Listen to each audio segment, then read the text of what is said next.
You obviously have filters that you apply on selecting people as you do on stocks. Can you tell us a little bit about what those filters are? That is a key question, because when we buy businesses, we don't have managers to put in them. I mean, we're not buying them that way. We don't have a lot of MBAs around the office that we're... Thank God. Yeah. That I have not promised that they're going to have all kinds of opportunities. And so, as a practical matter, we need management with the businesses that we buy. And 3 times out of 4 or thereabouts, the manager is the owner and is receiving tens of millions, maybe hundreds of millions of dollars. So they don't have to work. And we have to decide in that time when we meet them whether they love the business or love money. And we're not making a moral judgment. Charlie may, but I'm not making a moral judgment about whether it's better to love the business or love money, but it's very important for me to know which of the two is the primary motivator with them. And we have had extremely good luck in identifying people who love their business.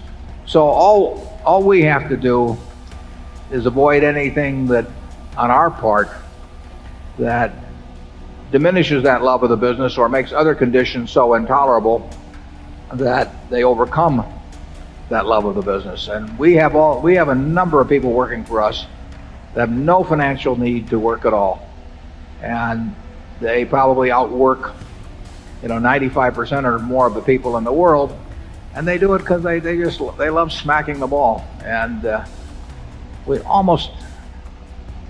we virtually had no mistakes in that respect. And we have identified a number of people, Charlie and I have, in terms of proposals to us, where we felt that they liked the money better than the business. They were kind of tired of the business, and they might promise us that they would continue on and they would do it in good faith, but something would happen 6 months later or a year later, and they'd say to themselves, why am I doing this for Berkshire Hathaway when I could be doing whatever else they want to do?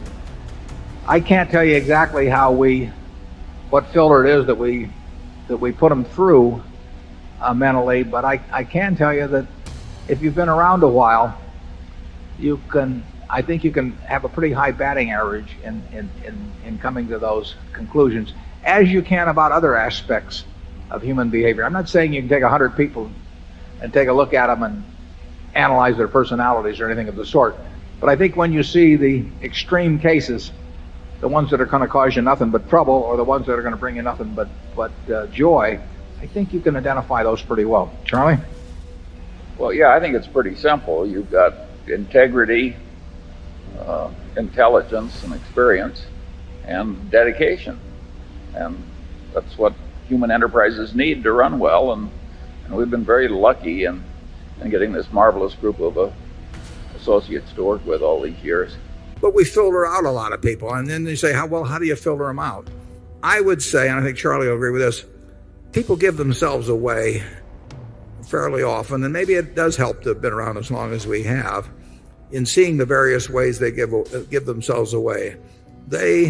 When somebody comes to me with a business, and I probably shouldn't tell this publicly because they'll probably tailor their approach subsequently, but when they come, just the very things they talk about, what they regard as important and not important, there are a lot of clues that come as to subsequent behavior. And like I say, we've really had a batting average I wouldn't have thought we would have had in the people that we've joined with, but it hasn't been 100%. It's been well above 90. And I get asked that, how do you make those judgments? And I don't know, Charlie, can you articulate the way we do it? Well, partly we're deeply suspicious when the proposition is too good to be true.